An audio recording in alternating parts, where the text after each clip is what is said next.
Hey guys, what's up? So I know that I do a lot of horoscope and astrology stuff and all that, but I know a lot more and am about lots more of trauma related things to help people with self-care. And I'm going to do some CBT work, which is cognitive behavioral tools, so it can help people be less hypervigilant and get triggered easily when they have certain things that trigger them, like smell, yeah. Something that they'll hear, a song, I was just at smell again. But anyways, I want to help people feel more empowered and safer with knowing that they have these tools to be able to, calm them down when they have that resilience and that stress response, trauma response. So, the first one is feeling safe, within your car, your home, your workplace, with your friends, in relationships, everything like that. It's really yourself more than anybody else, right? Like, you're your own master of yourself. So when you think about that, it's like we've had outdated programming that we've made as children that we believed made us safe. And when we were children, yeah, they could have helped, you know what I mean? But now we're older and it's like they don't work anymore. So I'm going to do a couple of things. The first one is I'm going to do a couple of things and hopefully it helps in some way for some people. Okay? There's a lot of secondary effects to trauma, like depression, abandonment issues, rejection, neglecting, anxiety, stress. So those are things that you want to be aware of that actually help with triggering you rather than helping with self-care. So you want to make sure that people feel safe the most in environments that they spend the most time in. Like I said, like cars, in your environment, your home, your career, relationships, intimate relationships, friends, family, anything like that. So things that you can try with creating safety for physical activity for yourself, not just others. Your inner critic, to find effective and cognitive skills to be able to quiet that mind from not only yourself but others, because others can obviously affect how you talk to yourself, but also environmental safety. Feeling more safe can really help people not be so hypervigilant, so on, what's the word I'm trying to think? Like, I don't know what I'm trying to say. Hold on. With hypervigilance, it can overdo you. The overthinking, it can just make you fatigue and take away all your energy. They will help you release more of a trauma response from your HPA, your heart response, and other vigilant things that are around you in your environment that make you have trauma responses. I was thinking of it was on guard, like you're always on guard, not even with people, but like in general, always on guard. You're always in defense, like survival mode, which is not a fun mode to be in. So the first thing, if you can really help people feel safer in their houses, it's gonna reduce the intensity of the trauma responses and maybe even the stress frequency of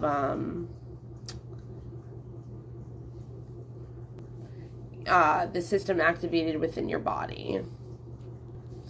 It really feels empowering when you can recalibrate and really have these tools to be able to go out into the world and be like, I know what to do if I start feeling triggered. And that empowerment, like I said, like you feel like you can take on the world, because all the things that used to make you have social anxiety or the depression and the hypervigilance, these tools now, so you can go out into the world and be like, I'm safe no matter what. You know what I mean? You have to feel safe within yourself, obviously, but home is really the first step to feeling the most safe. So physical safety and safety from others is pretty self-explanatory when it comes to others. You don't want to get hurt, you don't want to get assaulted, and all of that. When it comes to self, it's about your inner critic. It's about what you say to yourself. It's about not hurting yourself instead of other people. It's like physical safety of yourself.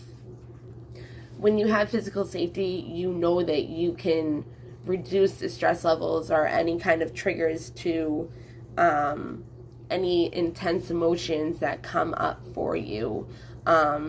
Also, with physical safety, it's also helping you with those mental behavioral skills and cognitive tools. Also, obviously, addictions. So helping to deal with your inner critic is really important, because if you can catch yourself talk to yourself, it's really important, because it can intensify your trauma and make it worse. Also, you put yourself down, and you're not having that safety within yourself. Obviously, when it comes to other people, it's people putting you down instead, and then your inner critic can come in and be like, they're right, I'm a loser, I'm stupid, I'm not worthy. Just because of what somebody else said, your inner critic can come out, and it can affect you in all different ways. The thing with it coming from others instead of just your inner critic is, hold on, I forgot my train of thought, hold on. Oh, boundaries. Setting up boundaries, not letting people invalidate you when it comes to your feelings and thoughts. And you have to say, not even thank you for your input, because, you don't want to have them step over your boundaries with their input. But you have to say, these are my feelings. You can't invalidate them. You can't take them away from me. Like, no matter what you say, I'm still going to feel this way. They could try to debate. They could try to make it sound like they're right. They can try to, do anything. So don't let them take away your feelings on how you feel about a certain situation. Especially if it has something to do with them, and you're like, oh, you're hurt, this hurts, you're hurting my feelings, and they're like, you're a baby, you're too sensitive. Don't let them take that away from you. That's your feelings are a part of you. Embrace it. You know what I mean? So environmental, whatever, safety it's a difference between that and physical, because when you're doing physical safety skills, that's when you're trying to help yourself, where you're going to come and hurt yourself, be destructive with yourself, to addiction, where you're hurting yourself rather than the environment around you is triggering you to have that trauma response, to even hurting yourself.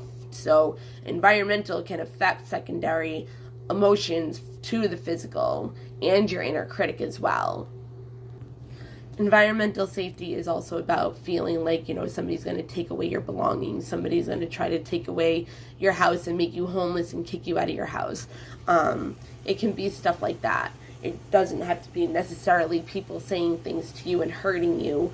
That's more also of the physical and the inner critic, like I said. But environmental is more like being scared of being homeless, like shelter, clothes, and not being able to provide for yourself, for the survival mode, pretty much.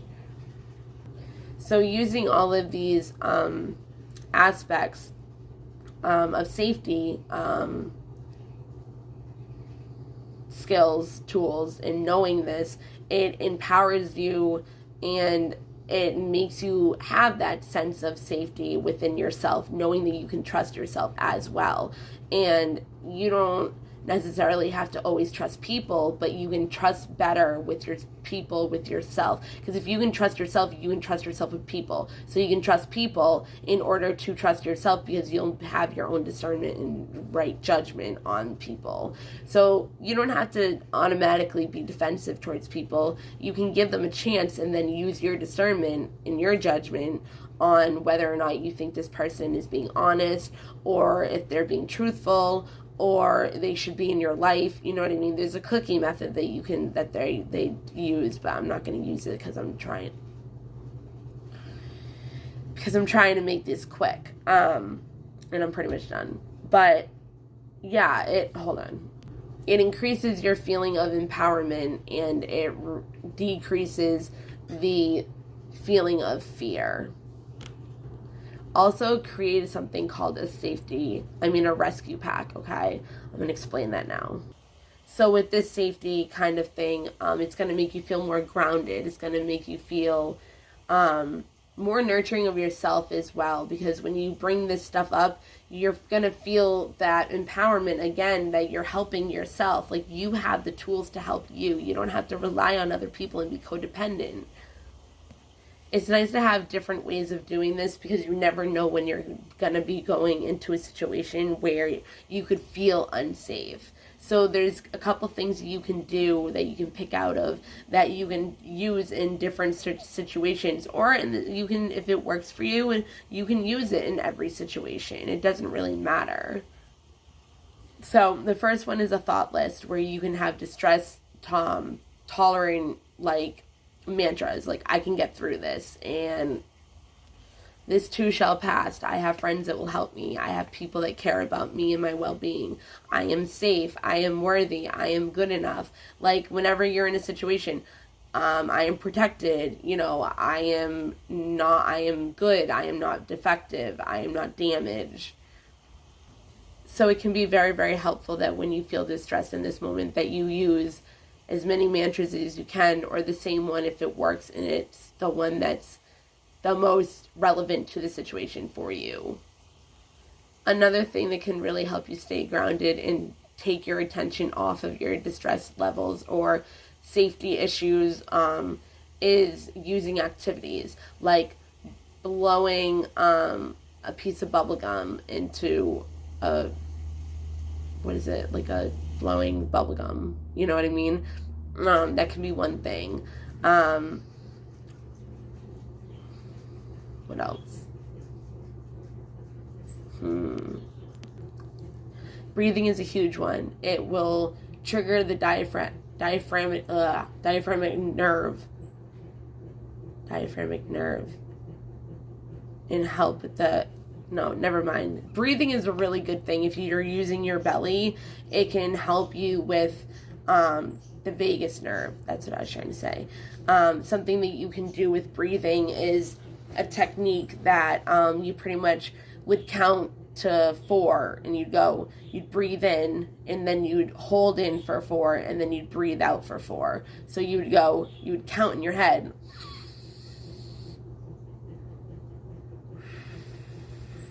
And you use your belly, and you do it as much as possible until you can make yourself calm down. The thing is that obviously if you're in a really really dangerous situation, you might not have time, or you might not think to sit there and breathe. But there's other things that you can do for responding to, with trauma. But I'm just doing simple, easy things. And maybe these are something that you can use in something that you feel really unsafe in. But the bubble gum, you can blow balloons. What I used to do was I used to have a peacock feather, and I would put it on my finger, and I would make it so it wouldn't fall, and level it and balance it on my finger. You can do that with a basketball. Let's see.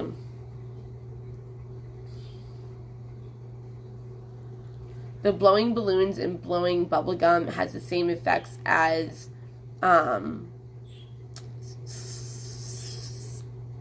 can't think. Obviously, it just helps with the triggering of the deep relaxation state. Obviously, making phone calls to your friends that have your back, that love you, that can support you, listen to what you have to say, and actually listen to where they can actually give effective advice if that's what you want. Because some people just want to be heard, they just want to talk, so they don't want advice. You know what I mean? So that could be a situation, but you have friends that that will do that for you. Obviously, if you don't really have anybody, call a crisis or hotline you know, if it comes down to it, one of those suicide hotlines. You can like get a therapist over the phone and text them and do a program like that. So there's other ways that you can do it rather than needing a friend. Also being mindful, practicing mindfulness meditation. You can narrate what you're doing. So if you're walking down the street in New York, you know what I mean, and you're going past people, or you hear taxis or anything like that, you could just say like, I am walking down the street. I see a bird. I hear the taxis. I see this person walking by me right now. They have a black suit on. I'm passing Wall Street. Like, you narrate everything that you're doing so you don't disassociate from your surroundings as well. And it helps you to have the ability to more know what's going on in your environment. Other things that you can do is sensation stuff. Having something that you can smell, maybe Vicks rub or essential oils, or something that's a nice dopamine effect, that has a nice dopamine effect to you. Because if you smell something and it triggers something of a trauma, and it's a trauma response to something, you can have that with you, take it out of your purse or take it out of your back pocket, whatever, and smell it. So before the trauma comes and before that trigger comes, you can already have something that you can cover it with. Not like a Band-Aid, because you're not like, doing that. Like, it's just making you feel safe. You know what I mean? You can do the same with sounds. You can have music. You can have your phone ready for a YouTube thing, so it goes over the sounds. You can chew on wax tarts. You can, I know that's weird, but like the texture and the blowing up of the flavor inside, and then if you keep chewing it, it has that kind of also bubblegum effect, but the sensation of the texture is what really gets you. Also, something with doing essential oils, it's something that is known to relax people. If you're doing the whole like diffuser and all that, you're not going to have candle wax like away unless you're at home. I mean, you can do that too, but it takes a while. So if you're carrying around a little bottle of essential oils that's known to give relaxation, then that also helps in that way as well. Yawning, making yourself yawn actually helps you with breathing, getting your breath back as well. It actually helps with anxiety. It's an anxiety technique. When I said vapor rub, you can also take lotion or something like that, put it underneath your nose so you already have that smell there. It can prevent any smells that come in. What I mean by smells is that you would have somebody that walks by with a certain cologne that triggers you, that reminds you of somebody, and if you can take out your rescue pack and just smell something, so it makes you puts your attention onto something else, and you can go about what you were doing, or what's the word I'm trying to look for? You can go to something else. like distract your energy. Like, I can't think of what I was trying to say. I don't know. Detach from that smell, pretty much. So having something to hold in your hand as an anchor item, be able to feel it, be able to have that sensation, like a rosary or one of those rocks that have like believe or hope or something. It's cool for kids, because if you have a child that has anxiety or panic attacks or something, and you have those little like clipped stuffed animals, and it's on like their backpack, like literally when they have this kind of trauma response during school, they can literally just like kind of take it off of their backpack, or literally just move their backpack over to them and they can start feeling it. So jolting you out of a memory also with something like taking a cold shower, or splashing cold water on your face or your wrists or the back of your neck. I know if people have like makeup on, you can carry around like a small ice pack or one of those instant ice packs, but it can help you get out of a distress spiral. Obviously, music is a huge one. If you have headphones and you can just kind of put a meditation on, or any kind of music that makes you feel really empowered and safe inside, or if a song comes on that you want to listen to that triggers a different emotion, a different dopamine, endorphin, serotonin kind of response, whatever, I was just going to use that word. I don't know why I'm having problems with words right now. Or you can use one of those headphones that clear out all forms of sound. That's all I'm really going to say for this one, because there's so many other ones that I want to make videos on, but I'm just going to leave it at that on this one. But I hope you guys have a wonderful day and this helps in some kind of way. All right. Love you all. Bye.